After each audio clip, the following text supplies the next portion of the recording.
તો ફૂલાબેન ક્યાંથી આવો છો? કોટડાથી. કોટડાથી. શું તકલીફ હતી? કડ પગ દુખતા હતા. કમરથી બે પગ દુખતા હતા? બે પગ દુખતા હતા, ખાલી સડી જાય, ઝનઝનાટી, બળતરા થાય, એવું બધું થતું. કેટલા ટાઈમથી હતું? 5 વર્ષથી હતું. 5 વર્ષ ઉપર. 5 વર્ષ ઉપર થઈ ગયું? હા. શું કરવાથી થઈ ગયું? એક પાણીનું ટબ ઉપાડ્યું ને અહીંયા કટનો રવાજ થયો, બસ એમાંથી થઈ ગયું. હા, બે પગ દુખવા મળ્યા. બે પગ. પેલા એક પગમાં હતું, પછી બીજા પગમાં. પછી ધીમે ધીમે વધ્યું. હા, એમાંથી બે પગમાં આવ્યું. હા, ને પછી બળતરા ચાલુ થઈ. ધીમે ધીમે તકલીફ વધી. હા, વજન ઉપાડ્યા એમાંથી એવું થઈ ગયું. વજન ઉપાડ્યા એમાંથી એવું થઈ ગયું. પછી આ તમારા વિડિયા જોયા.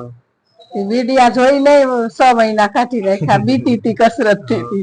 કસરત માં એવું કઈ નથી, હલબી છે કસરત તો. ના કડીની પગ. અને પેલી વાર આવી એમાં જ મને 40-45% ફેર પડી ગયો હતો પહેલી વાર. હા, પહેલી વાર માં ને આજે ત્રીજી વાર છે. આ ત્રીજી વાર છે. આજ ઘણો ફેર છે. આજ મને એમ થાય કે 70-80% જેવો ફેર થઈ ગયો. ફેર થઈ ગયો. હા, અત્યારે દુખતું નથી એવું માનીએ. અટાણે જરાય નથી દુખતું સાહેબ. પેલા જેવું પાછું થઈ ગયું.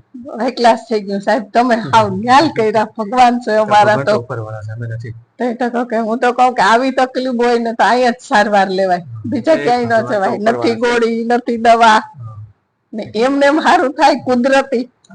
હા, તો તમારું શું કહેવાય? આવી સારવાર લેવાય કે? લેવાય સાહેબ, લેવાય. અસુખ હું તો કહું કે આવી મારા જેવી કોઈને પણ તકલીફ હોય ને તો અહીંયા જ આવો. કારણ કે મેઇન વસ્તુ તમારા માટે શું છે કે મેં કોઈ દવા નથી આપી, કોઈ ઓપરેશન નથી. દવા ઓપરેશન વગર મટાડ્યું, મહત્વની વાત છે. બરોબર. હવે તો હું આમ સપાટ સીધી આમ પૂઈ હગું, નકર તમારી કડેથી જ ન અડાડાતી ગાદલા ઉપર. તરત પડખું વારી જા. ને પછી આ પડખે હુતી રહો તો આ બાજુ દુખાવા થાય, ને આ પડખે આખી રાત હુતી રહો તો આ બાજુ દુખાવા થાય. હવારે ઉઠું તો ને ઉઠીને તો મંડાય જ નહીં પગ. તમારે બરોબર. એ નસ ને ગાદી બે મણકા દબાય એટલે જે ગાદી હોય ને ગાદી ખસે એટલે બાજુમાં નસ હોય એને દબાવે. જે સાઈડ ની નસ દબાય ને એ સાઈડ નો પગ આખો દુખે. એ જે નસ હોય ને આખા પગમાં જતી હોય. બરોબર. જે સાઈડ ની નસ દબાવે એ સાઈડ નો પગ દુખે. તમને બે બાજુની નસ દબાવે બે બાજુના પગ દુખા. કોઈને એક બાજુનો પગ દુખતા. મને બધા એમ જ કહેતા કે હવે પગ ખોટા જ પડી જશે તમારા, મઠીએ જ નહીં ક્યાંયથી. સાહિલ સાહેબ નું દવાખાનું છે પોરબંદર. મોબાઈલ માં સર્ચ મારીને તમે વિડિયા જોઈ તો 6 મહિના તમે વિડિયા જોવા કાઢી નાખ્યા. મને બીક લાગે કે પગમાં કઈક થઈ જાય તો, પણ ના એવું નથી કસરતમાં. ના મેં આ ભાઈ ને જ પેલા કીધું તો કસરત કરાવવા જાવ, પણ મને ભાઈ બીક લાગે કે માં કઈ નહીં થાય તમને. એટલે બહુ તમારું કામ સાહેબ સારું છે. High class. હું તો કહું કે આ જ સારવાર લેવાય. ગોળીઓ ખાવી ખોબો એના કરતા આ સારું જ કહેવાય ને. તમારો વિડીયો ઉતારવાનો મતલબ એ છે તમે જેમ વિડીયો જોઈને એવા એ રીતે બીજા તમારો વિડીયો બધાને પ્રેરણા મળે. કોઈ દવા લે છે, કોઈ ઓપરેશન કરાવે છે. બધા કેસમાં ઓપરેશન જરૂરી નથી. બરોબર. એટલે